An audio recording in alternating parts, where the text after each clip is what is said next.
ಯಾದಗಿರಿಯಲ್ಲಿ ನೋಡಿ ಮಕ್ಕಳಿಗೆ ಪಾಠ ಮಾಡೋದಕ್ಕೆ ಶಿಕ್ಷಕರೇ ಇಲ್ಲವಂತೆ. ಶಿಕ್ಷಕರ ಕೊರತೆಯಿಂದ ಮಕ್ಕಳ ವಿದ್ಯಾಭ್ಯಾಸಕ್ಕೆ ಸಮಸ್ಯೆ ಆಗ್ತಾ ಇದೆ ಅಂತ ಪೋಷಕರು ಕೂಡ ಸಹಜವಾಗಿ ಆತಂಕ ಹೊರಹಾಕ್ತಿದ್ದಾರೆ. ಯಾಕೆ ಶಿಕ್ಷಕರ ಕೊರತೆ ಅನ್ನೋದನ್ನ ಪ್ರಶ್ನೆ ಮಾಡಿದ್ರು ಕೂಡ ಇಲ್ಲಿ ತನಕ ಶಿಕ್ಷಕರ ನೇಮಕಾತಿಯ ವಿಚಾರಕ್ಕೆ ಸಂಬಂಧಪಟ್ಟಂತೆ ಯಾವುದೇ ನಿರ್ಧಾರಕ್ಕೂ ಕೂಡ ಬರೋದಕ್ಕೆ ಸಾಧ್ಯ ಆಗ್ತಿಲ್ವಂತೆ.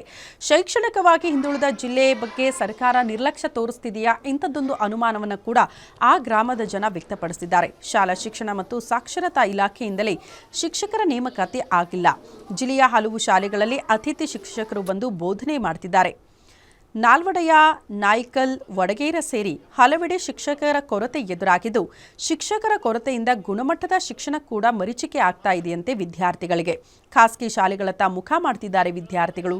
ಶಿಕ್ಷಕರ ನೇಮಕಾತಿ ಮಾಡಿ ಗುಣಮಟ್ಟದ ಶಿಕ್ಷಣ ಕೊಡಬೇಕು ಅಂತ ಪೋಷಕರು ಆಗ್ರಹಿಸಿದ್ದಾರೆ.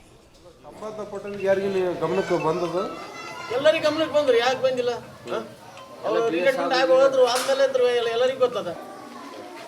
ಇಲ್ರಿ, ಈಗ 82 ಹುಡುಗರು ಶಾಲೆಗಳು ಇಲ್ಲಿ 6 ಶಾಲೆಯಲ್ಲಿ ಈಗ ಜಸ್ಟ್ ಟೀಚರ್ಸ್ನ ಬರ್ತಿರ್ತಾರೆ, ಒಂದು ಬರ್ತಾರೆ, ಒಂದು ಬರೋಲ್ಲ. ಈಗ ನಮ್ಗೆ ಪರ್ಮನೆಂಟ್ ಮಾಸ್ಟರ್ಗಳು ಇಲ್ಲಿ ಶಾಲೆ ಇಬ್ಬರು ಬೇಕಾಗ್ತಾರೆ. ಗೌರ್ಮೆಂಟ್ ಯಾರು ಇಲ್ರಿ, ಡೆಪ್ಯೂಟೇಷನ್ ಯಾರು ಆ ಕಡೆ ಇರ್ತಾರೆ. ಇಬ್ಬರು ಬರ್ತಾರ್ರಿ, ರಜೆ ಹಾಕ್ಯಾರ. ಮತ್ತೆ ಒಬ್ಬರು ಇರ್ತಾರೆ. ಪರ್ಮನೆಂಟ್ ಮಾಸ್ಟರ್ ಬೇಕಾಗ್ತಾರೆ. ನಮಗೆ ಪರ್ಮನೆಂಟ್ ಮಾಸ್ಟರ್ ಆದರೆ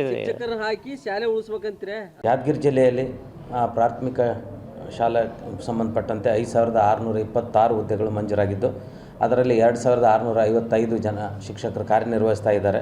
2971 ಹುದ್ದೆಗಳು ಖಾಲಿ ಇವೆ.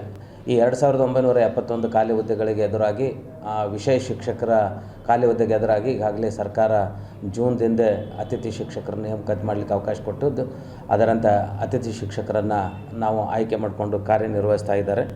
ಅದೇ ರೀತಿ ಪ್ರೌಢಶಾಲೆಗಳಲ್ಲಿ 1548 ಹುದ್ದೆಗಳ ಶಾಂಕ್ಷನ್ ಪೋಸ್ಟ್ನಲ್ಲಿ 812 ಜನ ವರ್ಕಿಂಗ್ ಮಾಡ್ತಾ ಇದ್ದಾರೆ.